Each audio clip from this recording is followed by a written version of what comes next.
Yo, what's up guys? Welcome to this video. In this video I'm going to show you how to replace your optical drive on your laptop by an hard drive or an SSD. So with a Caddy, what it is, it's basically a replacement of an optical drive by something that has the same size of the optical drive, but instead you place the HDD or the SSD on it and insert it on your computer and it will work right away. So that's what I did.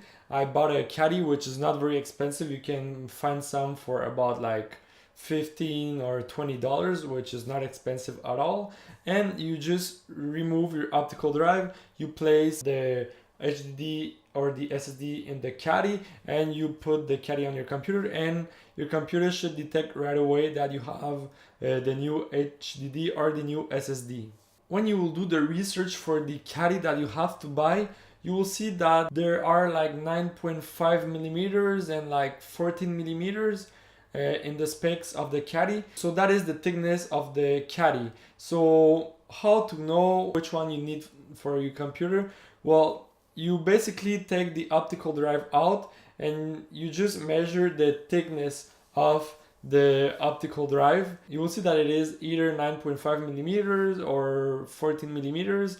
And just by knowing the thickness of it, you will know which Caddy you will need to buy.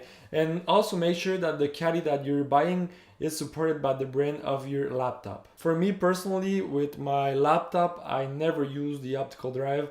I never use CDs or DVDs. So for me, it was useless to have it.